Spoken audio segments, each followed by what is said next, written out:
ഇന്ന് നമുക്ക് ഡിന്നറിന് പൊറോട്ടയും ബീഫ് വരട്ടിയതും കഴിച്ചാലോ? അപ്പോൾ ഇന്ന് ഞാൻ ഉണ്ടാക്കാൻ പോകുന്നത് ബീഫ് വരട്ടിയതാണ്.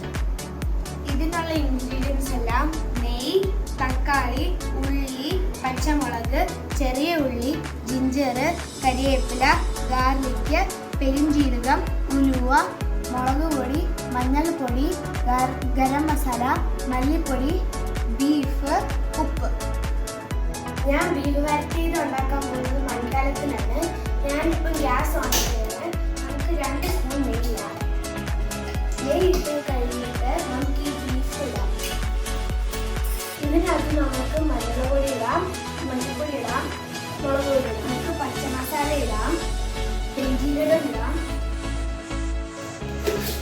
ഉലുവ ഇടാം, ഗരം മസാല ഇടാം. ഇതിൻ്റെ മുകളിൽ നമുക്ക് തക്കാളി ഇടാം, ഉള്ളി ഇടാം, പച്ചമുളക് ഇടാം. അത് കഴിഞ്ഞിട്ട് ഇതിൻ്റെ മുകളിൽ കുറച്ച് ഉപ്പിടാം. ഏറ്റവും മുകളിൽ നമുക്ക് കുറച്ച് നെയ്യ് ഇടാം. അടച്ച് വെച്ച് ഇത് ആവിയിലാണ് ചൂടാവുന്നത്. നമുക്ക് ഇനി ഇത് നോക്കാവുന്നതാണ്.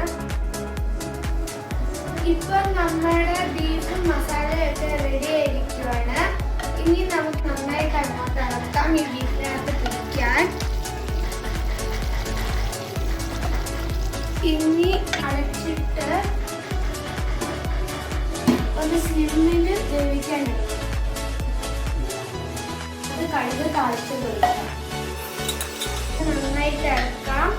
ഇപ്പൊ നമ്മുടെ ബീഫ് വരട്ടിയത് റെഡി ആയിട്ടുണ്ട്.